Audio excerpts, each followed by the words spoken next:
I'm going to be explaining Earth's history with the Kathara. So about 250 billion years ago, in Stargate 11, there was a little bit of havoc going on. An entity, Metatron, decided that he wanted to take over this entire matrix. Metatron is not just one entity though. One entity is like many entities. So they decided as a collective they wanted to do it. But some of them really didn't want to be a part of this, but some of them were. We also have the Anunnakis and the Draconians in here with us, which is also like the reptilian species. And believe it or not, like even though people make the reptilian species to be bad, a lot of them actually didn't want anything to do with this takeover that Stargate 11 entity Metatron was up to. So founders above, so out of once you go from Stargate 11 into Stargate 12 takes you right out of here. So what founders decided to do that were outside of 12 was to sever the connection, because they didn't want that, since they started to take over this entire matrix, they didn't want that like a virus in a sense to spread to other matrices.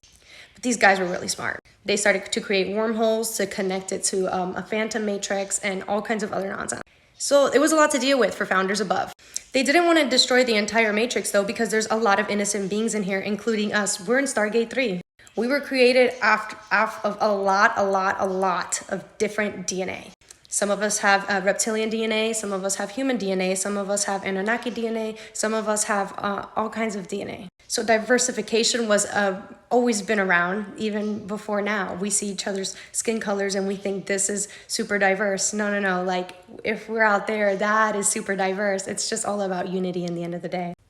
So when these guys decided to take over this entire matrix system and create a bunch of havoc, founders decided they were going to start sending in beings that volunteered parts of themselves to come in here to help everything come back to normal, to help this be unreversed again and back to its original Christ blueprint.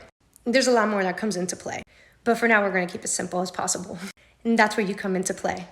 It's so important for you to find yourself and find your connection with who we truly are and what we are here for, and to remind yourself who you are and why you are here.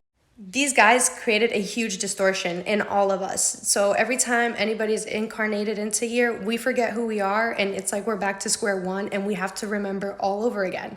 I know it sounds like a crazy move. You're literally living in one. Don't fear the process. Just understand that you as a being, the more you grow, the more you evolve yourself, the more love and light you let into your life, and find balance in everything. And it's not about good and evil. Really, it's not. It's about just being the best you so you can ascend. And being the best you can be shown in many different ways. Just know here in Stargate 3, we have a chance to turn this completely around and help this entire matrix system get back to where it needs to be. We're almost there.